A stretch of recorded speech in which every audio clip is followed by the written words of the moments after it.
So, welcome DEF CON 21. Last year was DEF CON 20. This is 21. Welcome. We thought about calling it DEF CON 20 plus plus, but you know. So, last year, surrounding the badges, there's always this little bit of panic here. So you guys aren't getting any audio, are you? So this is me saying, basically, this is my empty lanyard. This was Wednesday afternoon last year, right before the conference started, and me holding up the lanyards and saying, yeah, where's my badges? Where are they? That's the kind of stress and panic that usually surrounds the creation process with the DEF CON badges. We try and keep pretty tight security because every year we have people that try and figure out where we're going to fabricate. We've had people contact the PCB fab houses that we've used before and actually social engineered them into making a set of badges for themselves pre-con. We've had people contact the PCB houses post-con and get Uber badges fabricated. So it's been quite an adventure trying to maintain security just around the badges themselves. And with a security conference, it's kind of, you know, it's not really malicious per se. It's more of a trophy and a demonstration of skill. But it's, you know, it's fun stuff.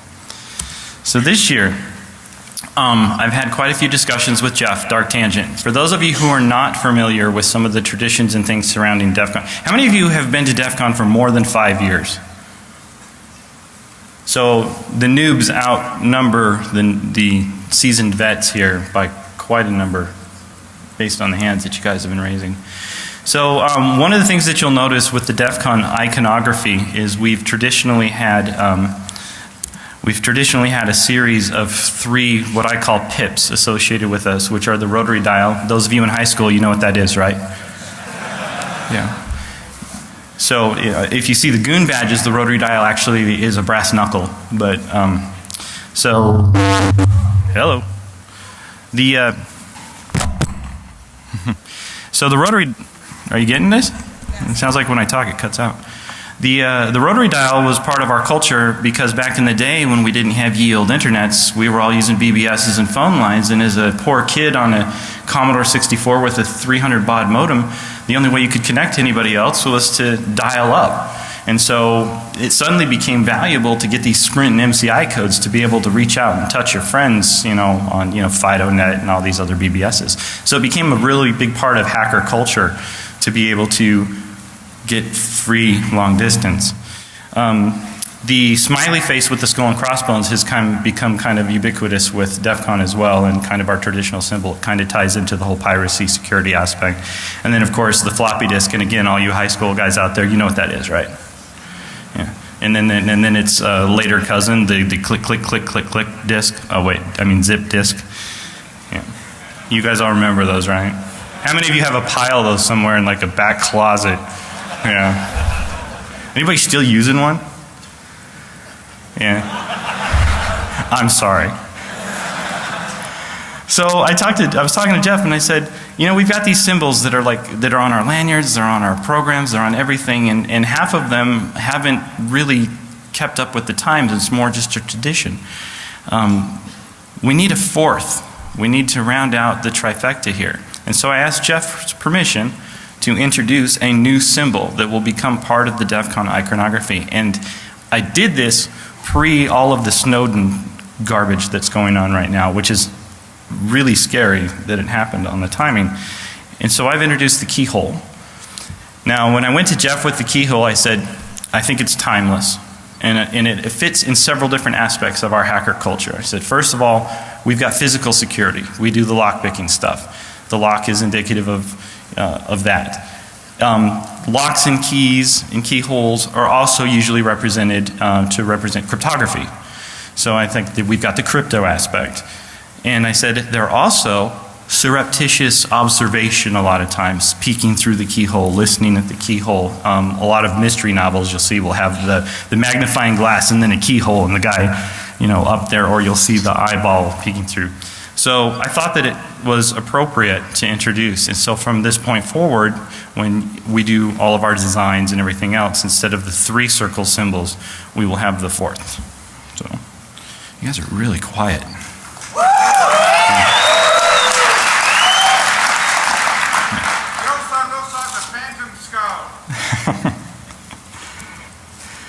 So, another tradition that I'm going to break. Oh, and side tangent. So I kind of pictured this year as, you know, those magicians' famous secrets revealed where the dude wore the stupid hockey mask and told how all the magic tricks were done on like a cable show. And he did that so that the same magicians couldn't keep reusing the old crap over and over again. This year, with this breaking of traditions, was kind of my foray into, okay, I've been doing a lot of this stuff for many, many years for DEF CON now, but my personal challenge is to try and best myself every year with badge design, the crypto, the game design, and all the things that I touch. And one of the ways I'm motivating myself to do some really good things moving forward is to do this as kind of my DEF CON's greatest secrets revealed, so that I can't keep pulling the same old stuff out and keep retreading, because I think it's a cop-out. So one of the things that we also never do every year is we always hold the Uber badge and information regarding the Uber badge back until the last day of the conference on Sunday when they're awarded. How many of you have no concept of what the Uber badge is at DEF CON? Okay, so when you attend DEF CON, you get badges that basically say, I paid for the conference. They say what level you are, and you'll hear us say human and inhuman. That's because the general attendants or general populace are referred to as humans, and everyone else are inhumans. That would be vendors, the press, the speakers, I'm getting there with the press, just wait. And so you have the human and inhuman, but you also have a very special badge every year that is known as the Uber badge. Now, when we like DEF CON to be a very interactive conference. It's a put up or shut up place. It's like everybody talks a big game. Everybody is hacked to Gibson, you know, and everyone has trained with Bruce Lee that does martial arts, right? You know. So we like to have audience participation. We have more contests than I believe any conference. At different points we have between 40 and 80 contests running. Some of them are incredibly difficult and challenging. Some are just for fun, and you'll see them going on as we go. You may have noticed some of the crypto that's involved on the graphics on the floor out and in the program and in your lanyards. So if you come to DEF CON and you compete in what we call a black badge competition, which means a competition that warrants enough effort and skill, you are awarded a black Uber badge, and that is free entrance into DEF CON for the rest of your life. To give you an idea how rare they are, last year we had roughly 15,000 people attend, and we gave out about 15 Uber badges. So it's a very elite club to have a black Uber badge. It's more bragging rights in the community than anything. But it's kind of a token of appreciation for people who share or demonstrate skill. But the Uber badge, because it's awarded at the end of the conference, you usually don't get to see them or know anything about them until Sunday at the closing ceremonies. And you'll see people that have Uber badges will often wear them from that point forward. So you'll see some folks that have badges that look like they don't match within the theme of a year. That's probably an Uber badge from previous years. Excuse me, I'm going to grab some water. So, breaking with another tradition, I said, hey Jeff, I want to show the Uber badge on Thursday. And he's like, man, what are you doing to me, Ryan? He's like, you're adding keyholes, you're going to want to show the Uber badge, you didn't dye your hair this year, you're not wearing a hat, you know. He's like, the world is changing, I guess. So, if you've noticed on your map, there is a room listed as 1057. That is a room that I will be in, and I will have Uber badges on display for people to handle and look at. And we'll get more into what they are later on. Before I move forward in that, the final interest, I'm getting feedback here. So the last thing that I asked Jeff, and this is a doozy, and I just thought, man, there's no way in hell he's going to go for this. So those of you came here expecting an electronic badge this year. This is kind of it's electronic but not electronic. I wanted to do a TikTok cycle on badge design where I do a year electronic and a year non-electronic. So this one's kind of faux electronic in some ways. It is a PCB. But the reason I want to do that is it becomes passe. You go to other conferences now and everybody's got a damn electronic badge. You know, we started with the blinky LEDs and we moved up from there all the way till last year where we had, you know, a processor with 8 32-bit cores on a single die with a propeller chip. So I don't want it to get people come expecting, oh, where's my electronic badge? Because for my competitions, if you know what to expect, it gives you an unfair advantage to those who are new. And ironically, the year that I did the titanium badges that were non-electronic, I had far greater participation by the attendees in the competition than I did last year with the electronic badges. And I asked people that, and it appears as though people just don't want to mess with the electronics at the conference. It's a very small subset, about 10%.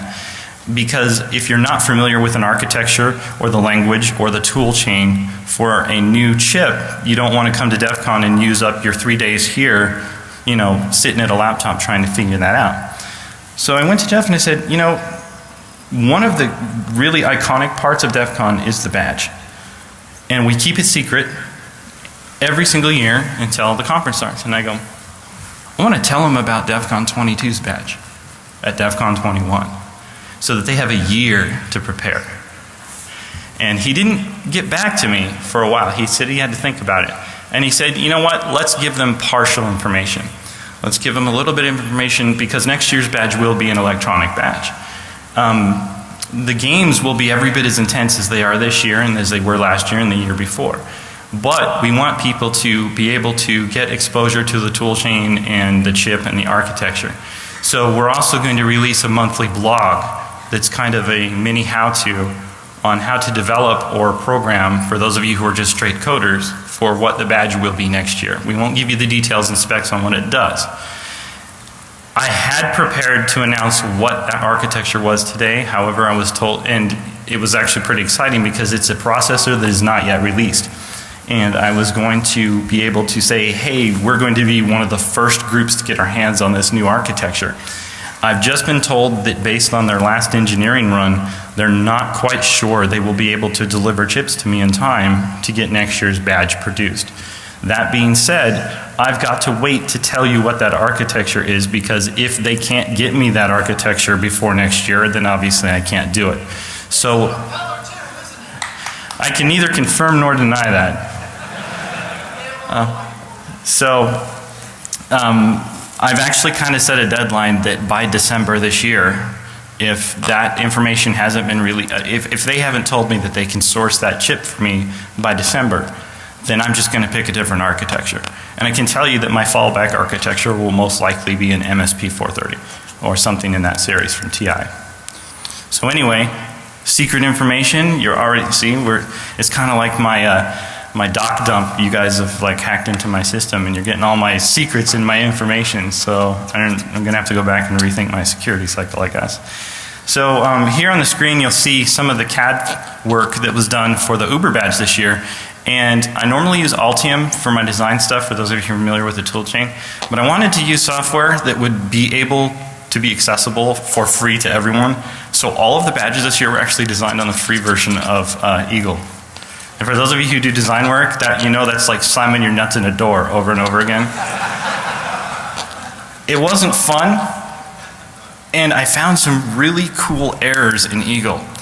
Like, there's an error that comes up occasionally that says, too many pixels in the Y direction. What the hell does that mean? It's like PC load letter. And being a hacker, and it was also in German underneath. So being a hacker, I took, obviously, my work and I rotated it because I wanted to see if there was too many pixels in the opposite direction. There's not. I still don't know why I got that error because I couldn't reproduce it just by, because then, of course, you start reducing a bit at a time to find out where that extreme is, right? So this year's badge, the Uber badge specifically, is an homage to my grandfather. My grandfather was a watchmaker. He told me that when he was in watchmaking school, they would basically hand them raw metal stock, and they had to make a watch. That included making the screws, the springs, the case, everything. Since this is something I just started doing since last DEF CON, I didn't have that level of skill or the equipment to do that. So I ordered some of the parts pre-assembled, but then assembled those parts. For those of you who are familiar with watchmaking, I couldn't possibly do the hairspring to the balance wheel myself, so those came assembled. But when you if you look at the graphic that's on the bottom there, most mechanical watch movements only have 5 main components. And I had this whole cool spiel prepared to show how we could map security and hacking and using the watch to move that forward, but then I decided I can't share that with you yet because it will ruin some of the badge challenge that is happening this year. But if you go across the bottom, you've got basically a mainspring, and then your gears to transfer the energy from the mainspring. Then you've got your balance wheel and your escapement, which control how that energy is released. So that's kind of like your firewall. And then at the end, the 5 and the 6 are displayed to show you the time. So all of the glass that's on the Uber badge is there are actual watch crystals on them on the front and the back. I don't know, can you hear this? So it's really hard to sleep when you have 30 of these ticking in your room. And I'm getting to the point now where I've just started blocking the noise out because I've been working on these for so many months that it just tick, tick, tick, tick, tick all the time. So there's some of the movements out with the PCB on top on one of my desks. Thank you. Somebody clap.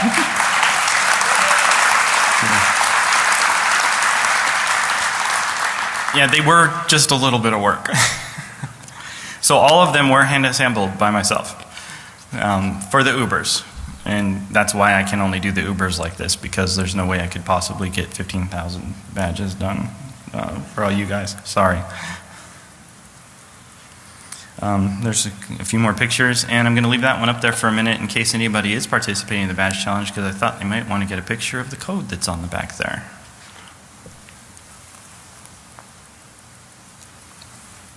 Geez, you guys are quiet. This is DEF CON, you know, the people that are new here, you're supposed to make noise and yell at me and throw things and, yeah, thank you. This is not Black Hat. Or I mean, this is not an infomercial or a trade show.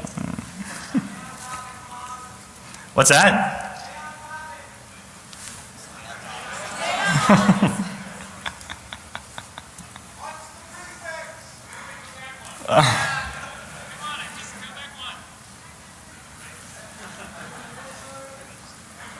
Are you done? No? Yes? 10 seconds.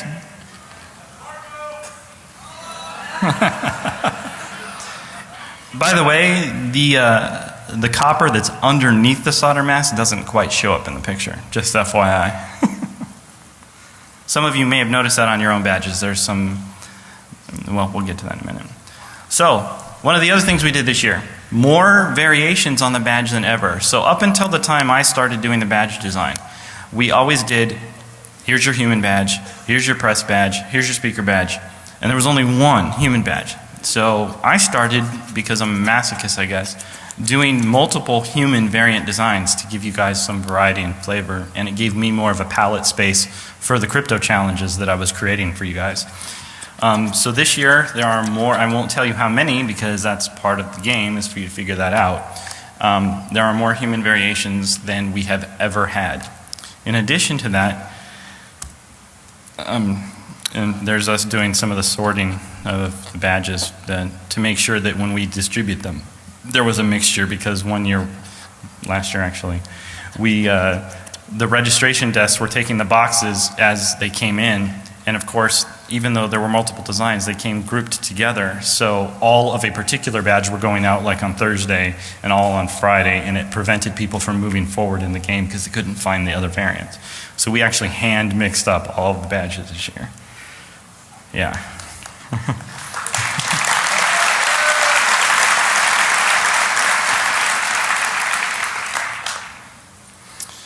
So, like I mentioned before, we have these things we call non-human badges.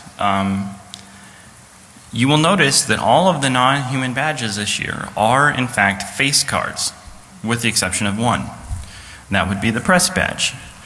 The press badge is a deuce.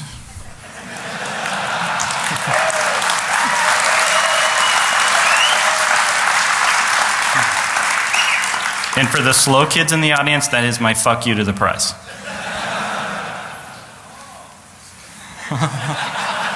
So, oh, deuce, I get it. It's spelled differently. So the one on your left is the vendor badge. That's why he has the Bitcoin.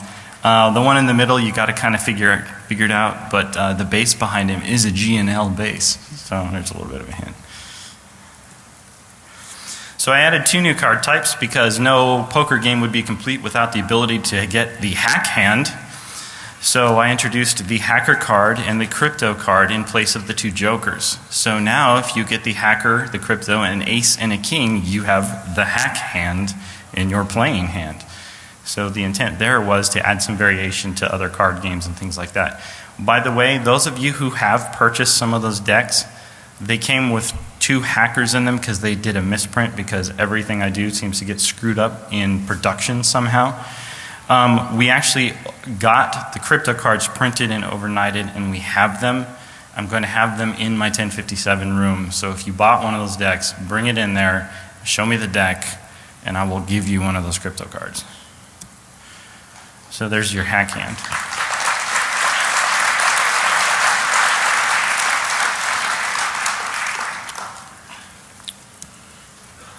So, well, yeah, limited number. I think we made like 2,000 or something like that, so there's not very many.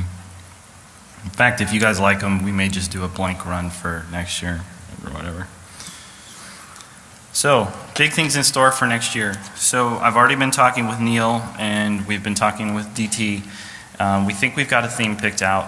I won't release what the theme is, but I was very excited that Jeff actually gave me permission to tell you guys that we're going to release information about the badges. And it feels kind of wrong and kind of dirty to be breaking tradition like that we've been doing this for so long. But I also think it's time to move forward on some things. And just like in the security field, if we don't continue to innovate and move forward, we'll stagnate. And I think that's starting to happen in some areas. So I really think we need to push the envelope, and I hope that's what we do here at DEF CON, and I hope that's what all of you do when you go back to your respective schools and places of business. So, well, thanks. People are finally clapping for me. Yeah, come on, innovate. Aren't you guys tired of shit being broken? Come on. So if you take a look at your badges, some of them, not very many, but some of them are 4-layer boards, not 2. And I won't tell you which ones they are. But they are, the ones generally, the general populace badges are a 2-layer PCB with exposed copper and a solder mask. And we're designed in Eagle. The artwork could be done as vector art in free program like Inkscape. So technically the entire process of fabricating your own creation, which is what I'm hoping to inspire you to do, those of you who've never even thought of it, you can go download free tools and basically crank out a circuit board like the one you have around your neck. So, a circuit board, which is what they are. They're printed circuit boards, PCBs. Maybe. There may be other things. It's copper. You can solder to it. Just because it doesn't look like a pad doesn't mean it might not be. So anyway, you guys like them? You enjoy the badges this year?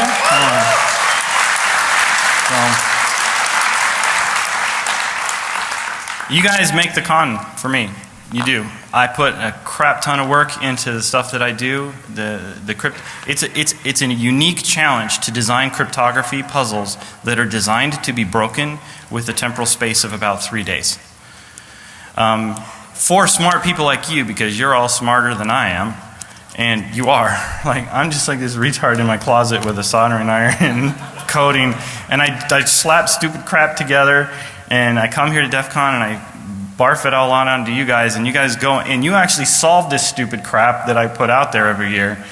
And I'm amazed, every single year somebody solves a piece of the puzzle in a way that I had not even thought of. And that's why this is a hackathon. That's why these are my people. That's why I can come here and do stupid crap like that and not have to justify myself. This is my one time a year.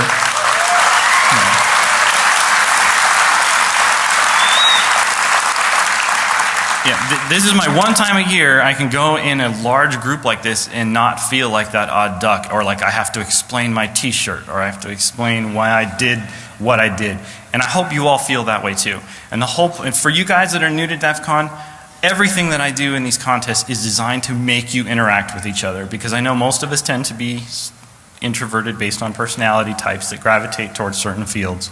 And I have a background in mathematics. I'm not, I'm used to looking at my own shoes. I encourage you to talk to each other. You have an icebreaker around your neck. You have an excuse to say, I haven't seen that badge yet. Can I see that? In order to see that, you have to be close to someone. You have to interact. I encourage you to do that. I also encourage you to do that because it makes solving the puzzles easier. And it's actually impossible to solve the puzzles this year without looking at other people's badges. The same thing was true last year and the year before that. Because to me, the most important thing that comes out of DEF CON are the relationships that are built here that then produce other fruits that might not otherwise be out in the world. Because I think there's too much wrong with what's going on. There's too much wrong in security. We've seen a lot of bad stuff coming out in the news lately. And you all understand, we're odd. We're the odd folks in this country. If you go out and you think about the average IQ of somebody on the planet, and it's kind of frightening. Yeah. So anyway, I'm glad you're all here. Welcome to DEF CON 21.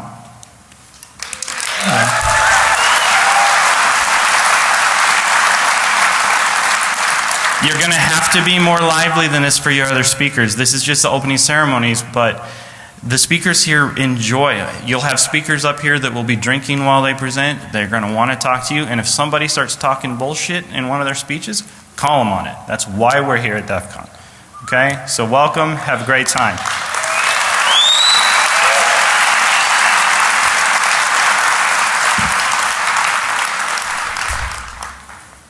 Do I release the hounds now? What do I do? Tell the security story. Oh, you guys want to hear the TSA security story? So I hand carried the Ubers and several of the badges, and I had them in a box wrapped up and duct tape shut with black duct tape. Probably not the best choice. And I took it in my carry-on because I was like, there's no way in hell that I'm going to check this, because, I mean, this is real glass. These will break. And so I checked the box. It's going through the x-ray machine, and the lady's looking at me. And she looks at the screen. And she looks back at me, and I see her eye kind of raise. And she looks back at the screen, and then they do the whole call someone else over. According to Bruce, the security theater began. Curtain rose, and Act 1 started. So the TSA had another gal come over and look at the screen, and of course then they pull it out the other side of the x-ray. Sir, is this your bag? Yes it is. Would you mind, because it was in a box inside of my carry-on. So she goes, I'm going to take it out. And I was like, go ahead, please be careful. It's fragile.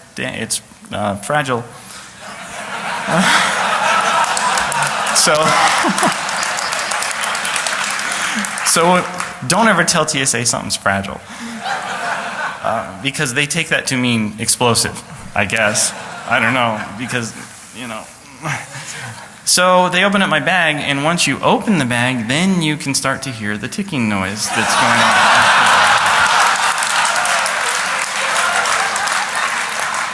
TSA doesn't like little boxes wrapped in black duct tape that tick. That show up with extreme amounts of metal in the x-ray. Not good. Especially when there's a big fucking skull on it. So it was fun, and I'm glad I made my flight. How's that? And consequently, that's not the first time this has happened to me coming to DEF CON. I've had the mystery boxes declared as bombs at least 4 separate times coming to DEF CON. And we've had hotel security here as people competing in the mystery challenge years carrying these metal boxes with mercury tilt sensors on them. So they're balancing them very precariously, because if they tilt them, the box begins to wail because I'm a jerk. I'll give you this one, and then I gotta let you go. I had these thick steel boxes that were made out of a tube, and they had locks on the top and bottom. And I put the mercury tilt switch inside, so they couldn't tilt the box, but they had to pick the bottom lock first. So they've got these big ass heavy boxes that they can't tilt, and they have to go up through the bottom. So you've got people holding these boxes that weigh like 50 pounds over the head of some guy who's underneath, trying to pick the lock from the underside. And so here's security walks by, and here's these guys like holding the box, and you got this guy on the ground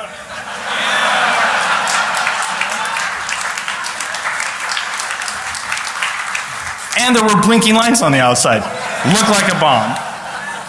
So anyway, yeah, those are the kinds of stories that I will never forget about DEF CON. Anyway, thank you very much. Have a great conference.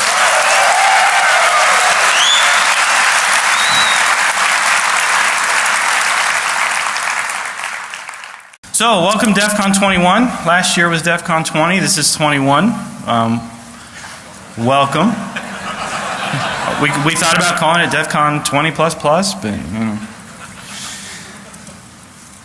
So, last year, surrounding the badges, there's always this little bit of panic here.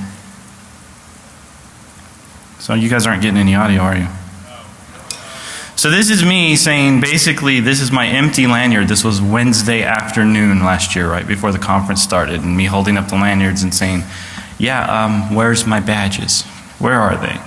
That's the kind of stress and panic that usually surrounds the creation process with the DEF CON badges. We try and keep pretty tight security because every year we have people that try and figure out where we're going to fabricate. We've had people contact the PCB fab houses that we've used before and actually social engineered them into making a set of badges for themselves pre-con. We've had people contact the PCB houses post-con and get Uber badges fabricated. So the rotary, are you getting this? It sounds like when I talk it cuts out. The rotary dial was part of our culture because back in the day when we didn't have ye olde internets, we were all using BBSs and phone lines, and as a poor kid on a Commodore 64 with a 300 baud modem, the only way you could connect to anybody else was to dial up. And so it suddenly became valuable to get these Sprint and MCI codes to be able to reach out and touch your friends, you know, on FidoNet and all these other BBSs. So it became a really big part of hacker culture to be able to get free long distance. The smiley face with the skull and crossbones has become kind of ubiquitous with DEF CON as well, and kind of our traditional symbol. It kind of ties into the whole piracy security aspect. And then of course the floppy disk, and again all you high school guys out there, you know what that is, right? Yeah. And then its later cousin, the click click click click click disk. Oh wait, I mean zip disk. Yeah. You guys all remember those, right? How many of you have a pile of those somewhere in like a back closet? Yeah. Anybody? And I said they're also surreptitious observation a lot of times, peeking through the keyhole, listening at the keyhole. A lot of mystery novels you'll see will have the magnifying glass and then a keyhole and the guy, you know, up there, or you'll see the eyeball peeking through. So I thought that it was appropriate to introduce. And so from this point forward, when we do all of our designs and everything else, instead of the 3 circle symbols, we will have the 4th. So you guys are really quiet.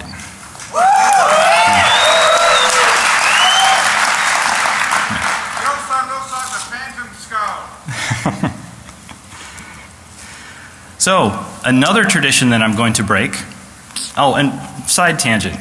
So I kind of pictured this year as, you know, those magicians' famous secrets revealed where the dude wore the stupid hockey mask and told how all the magic tricks were done on like a cable show. And he did that so that the same magicians couldn't keep reusing the old crap over and over again. This year, with this breaking of traditions, was kind of my foray in. So it's been quite an adventure trying to maintain security just around the badges themselves. And with a security conference, it's kind of, you know, it's not really malicious per se. It's more of a trophy and a demonstration of skill. But it's, you know, it's fun stuff. So this year, I've had quite a few discussions with Jeff, Dark Tangent. For those of you who are not familiar with some of the traditions and things surrounding DEF CON, how many of you have been to DEF CON for more than 5 years? So the noobs outnumber the seasoned vets here by quite a number based on the hands that you guys have been raising. So one of the things that you'll notice with the DEF CON iconography is we've traditionally had a series of 3 what I call pips associated with us, which are the rotary dial. Those of you in high school, you know what that is, right? Yeah. So if you see the goon badges, the rotary dial actually is a brass knuckle. But so hello. Are we still using one? Yeah. I'm sorry. So I was talking to Jeff and I said, you know, we've got these symbols that are on our lanyards, they're on our programs, they're on everything, and half of them haven't really kept up with the times. It's more just a tradition. We need a fourth. We need to round out the trifecta here. And so I asked Jeff's permission to introduce a new symbol that will become part of the DEF CON iconography. And I did this pre all of the Snowden garbage that's going on right now, which is really scary that it happened on the timing. And so I've introduced the keyhole. Now, when I went to Jeff with the keyhole, I said, I think it's timeless. And it fits in several different aspects of our hacker culture. I said, first of all, we've got physical security. We do the lock picking stuff. The lock is indicative of that. Locks and keys and keyholes are also usually represented to represent cryptography. So I think that we've got the crypto aspect.